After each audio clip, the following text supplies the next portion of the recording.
आज से 50 साल पहले 1973 में बाबा नीम करोली की मृत्यु हुई थी। उस दिन अनंत चतुर्दशी का दिन का था। बाबा ने वृंदावन की पावन भूमि में तुलसी और गंगाजल ग्रहण कर अपने प्राण त्याग दिए। नीम करोली बाबा का उत्तराखंड स्थित कैंची धाम देश विदेश में बहुत प्रसिद्ध है। मान्यता है कि यहाँ नीम करोली बाबा की तपोस्थली पर श्रद्धाभाव जो कोई भी आता है उसकी हर मुराद पूरी होती है। बाबा नीम करोली महाराज दिव्य पुरुष, महान योगीराज और हनुमान जी के परम भक्त थे। बाबा के अनुयायी तो उन्हें हनुमान जी का अवतार मानते हैं। बाबा के आश्रम में सिर्फ भारतीय नहीं बल्कि विदेशी भक्त भी दर्शन के लिए आते हैं और दिनों दिन यहाँ की ख्याति बढ़ती ही जा रही है। हनुमान जी के परम भक्त और उनके अवतार माने जाने वाले नीम करोली बाबा विश्व के प्रसिद्ध संतों में से एक है। मान्यता है कि नीम करोली बाबा को हनुमान जी की उपासना से अनेक चमत्कारिक सिद्धियां प्राप्त थीं। नीम करोली बाबा के कई ऐसे चमत्कार हैं जिन्हें सुनकर आज भी भक्त हैरान रह जाते हैं। प्रधानमंत्री नरेंद्र मोदी से लेकर फेसबुक के मार्क जुकरबर्ग भी नीम करोली बाबा के महिमा के गुणगान करते हैं। नीम करोली बाबा का वास्तविक नाम लक्ष्मी नारायण शर्मा था। उत्तर प्रदेश के अकबरपुर गांव में उनका जन्म 1900 के आसपास हुआ था। उनके पिता का नाम दुर्गा प्रसाद शर्मा था। 11 वर्ष की उम्र में ही बाबा का विवाह हो गया था। बाबा नीम करोली महाराज के 2 पुत्र और 1 पुत्री हैं। ज्येष्ठ पुत्र अनेक सिंह अपने परिवार के साथ भोपाल में रहते हैं, जबकि कनिष्ठ पुत्र धर्म नारायण शर्मा वन विभाग में रेंजर के पद पर रहे थे। हाल ही में उनका निधन हो गया है। 17 वर्ष की उम्र में ही उन्हें ज्ञान की प्राप्ति हो गई थी। 1958 में बाबा ने अपने घर को त्याग दिया और पूरे उत्तर भारत में साधुओं की भांति विचरण करने लगे थे। उस दौरान लक्ष्मण दास, हांडी वाले बाबा और तिकोनिया वाले बाबा सहित वे कई नामों से जाने जाते थे। गुजरात के ववानिया मोरबी में तपस्या की तो वहां उन्हें तलैया बाबा के नाम से पुकारते लगे थे।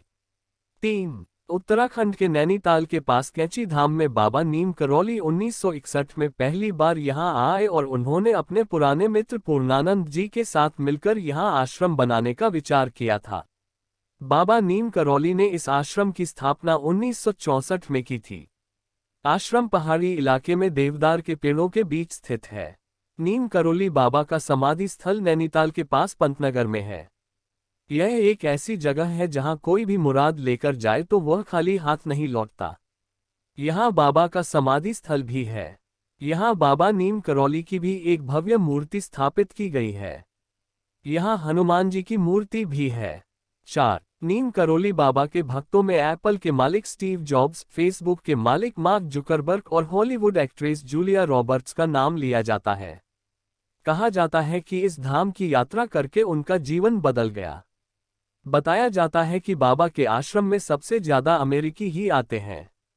नीम करोली बाबा की मृत्यु के पश्चात 1974 में स्टीव जॉब्स भी आत्मज्ञान के लिए उनके आश्रम में आए थे और इसके पश्चात ही उन्होंने आज के दौर की मशहूर कंपनी एप्पल की स्थापना की थी। मार्क जुकरबर्ग जब उनके आश्रम में आए थे तब फेसबुक का प्रारंभिक दौर चल रहा था और यहाँ पर उनके मन में कुछ नए विचार उपजे जिससे फेसबुक आज की अपनी स्थिति प्राप्त कर पाया है। 5. 15 जून को देवभूमि कैंची धाम में मेले का आयोजन होता है और यहाँ पर देश विदेश से बाबा नीम करोली के भक्त आते हैं। इस धाम में बाबा नीम करोली को भगवान हनुमान का अवतार माना जाता है। देश विदेश से हजारों भक्त यहाँ हनुमान जी का आशीर्वाद लेने आते हैं।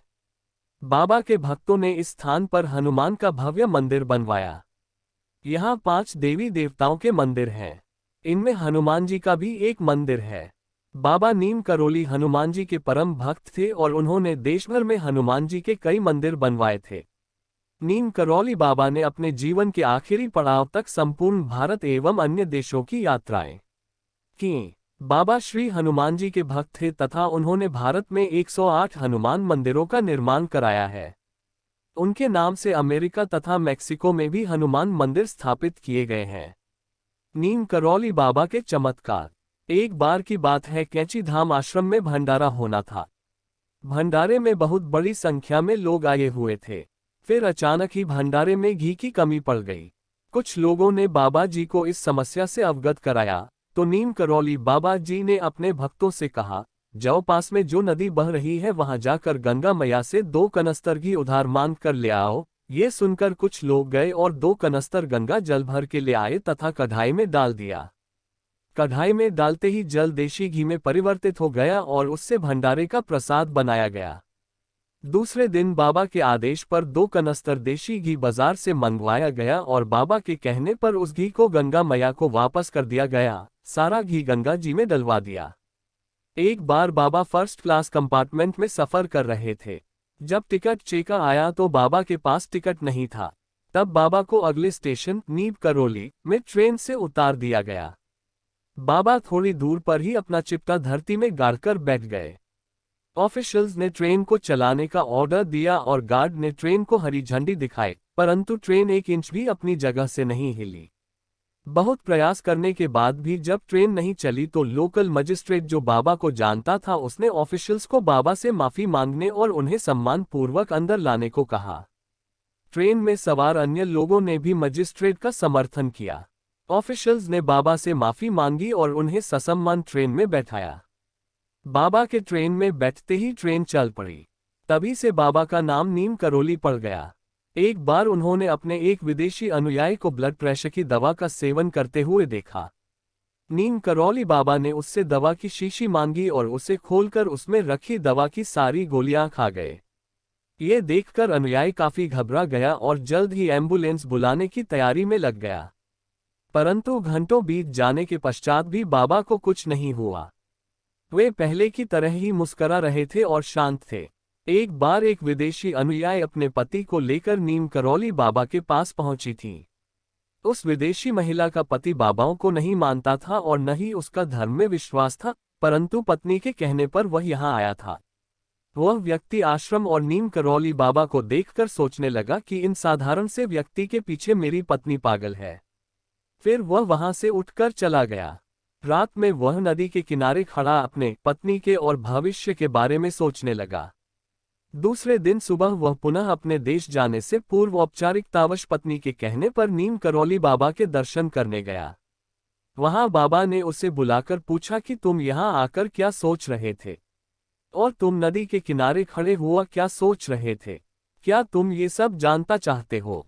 तब बाबा ने वह सब बता दिया जो वह सोच रहा था। ये सुनकर उसे बाबा पर विश्वास हो गया। रिचर्ड एल्पर्ट रामदास ने 1979 में नीम करौली बाबा के चमत्कारों पर मिरेकल ऑफ लव नामक एक किताब लिखी। इसी में बुलेट प्रूफ कंबल नाम से एक घटना का जिक्र है। बाबा हमेशा कंबल ही ओढ़ा करते थे। आज भी लोग जब उनके मंदिर जाते हैं तो उन्हें कंबल भेंट करते हैं। इसी कंबल की एक कहानी है। बाबा के कई भक्त थे। उनमें से ही एक बुजुर्ग दंपत्ति थे जो फतेहगढ़ में रहते थे। ये घटना 1943 की है। एक दिन अचानक बाबा उनके घर पहुंच गए और कहने लगे वे रात में यहीं रुकेंगे। दोनों दंपत्ति को अपार खुशी तो हुई, लेकिन उन्हें इस बात का दुख भी था कि घर में महाराज की सेवा करने के लिए कुछ भी नहीं था। हालांकि जो भी था उन्होंने बाबा के समक्ष प्रस्तुत कर दिया। बाबा वह खाकर एक चारपाई पर लेट गए और कंबल ओढ़कर सो गए। दोनों बुजुर्ग दंपत्ति भी सो गए, लेकिन क्या नींद आती। महाराज जी कंबल ओढ़कर रात भर कराहते रहे, ऐसे में उन्हें कैसे नींद आती। वे वहीं बैठे रहे उनकी चारपाई के पास। पता नहीं महाराज को क्या हो गया, जैसे कोई उन्हें मार रहा है। जैसे तैसे कराहते कराहते सुबह हुई। सुबह बाबा उठे और चादर को लपेटकर बुजुर्ग दंपत्ति को देते हुए कहा, इसे गंगा में प्रवाहित कर देना। इसे खोलकर देखना नहीं, अन्यथा फंस जाओगे। दोनों दंपत्ति ने बाबा की आज्ञा का पालन किया। जाते हुए बाबा ने कहा कि चिंता मत करना, महीने भर में आपका बेटा लौट आएगा। जब वे चादर लेकर नदी की ओर जा रहे थे तो उन्होंने महसूस किया कि इसमें लोहे का सामान रखा हुआ है, लेकिन बाबा ने तो खाली चादर ही हमारे सामने लपेटकर हमें दे दी थी। खैर, हमें क्या, हमें तो बाबा की आज्ञा का पालन करना है। उन्होंने वह चादर वैसी की वैसी ही नदी में प्रवाहित कर दी। लगभग 1 माह के बाद बुजुर्ग दंपत्ति का इकलौता पुत्र बर्मा फ्रंट से लौट आया। वह ब्रिटिश फौज में सैनिक था और दूसरे विश्वयुद्ध के वक्त बर्मा फ्रंट पर तैनात था। उसे देखकर दोनों बुजुर्ग दंपत्ति खुश हो गए और उसने घर आकर कुछ ऐसी कहानी बताई जो किसी को समझ नहीं आई। उसने बताया कि करीब महीने भर पहले एक दिन वह दुश्मन फौजों के साथ घिर गया था।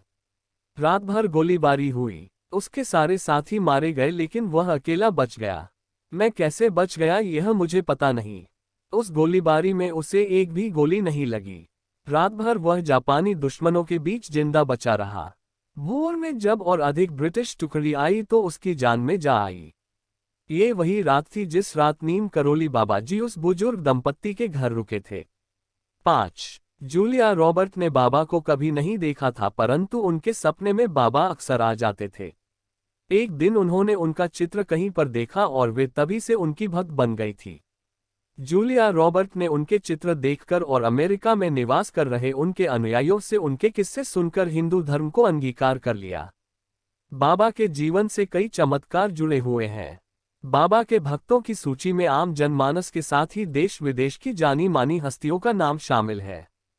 कहा जाता है कि बाबा के दर्शन के लिए पं.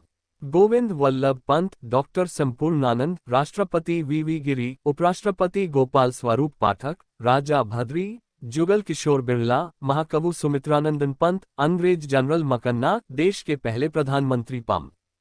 जवाहरलाल नेहरू और अन्य लोग आते रहते थे। लेकिन आज से ठीक 50 साल पहले बाबा नीम करोली ने अपने शरीर का त्याग कर दिया। जानते हैं कब और कैसे हुई बाबा नीम करोली की मृत्यु? अनंत चतुर्दशी के दिन से बाबा की मृत्यु का कनेक्शन। बाबा नीम करोली की पुण्यतिथि हर साल 11 सितंबर को मनाई जाती है। क्योंकि बाबा की मृत्यु 11 सितंबर 1973 को हुई। लेकिन आपको बता दें कि बाबा ने जिस दिन अपने शरीर का त्याग किया था उस दिन अनंत चतुर्दशी का दिन था। अनंत चतुर्दशी के दिन ही वृंदावन की पावन भूमि में नीम करोली बाबा ने अपने प्राण त्याग दिए। कैसे हुई नीम करोली बाबा की मृत्यु? 11 सितंबर 1973 की रात नीम करोली बाबा अपने वृंदावन स्थित आश्रम में थे। तभी अचानक उनकी तबीयत बिगड़ने लगी और उन्हें तुरंत अस्पताल में भर्ती कराया। डॉक्टरों ने उन्हें ऑक्सीजन मास्क लगाया, लेकिन बाबा ने इसे लगाने से मना कर दिया। बाबा अपने भक्तों से बोले कि अब मेरे जाने का समय आ गया है। उन्होंने भक्तों से तुलसी और गंगाजल मंगवाए। इसके बाद बाबा ने तुलसी और गंगाजल ग्रहण कर रात करीब 1:15 पर अपने शरीर का त्याग कर दिया। अधिक जानकारी के लिए विशेषज्ञों से संपर्क करें। हमारा साथ देने के लिए आप सभी का दिल से धन्यवाद।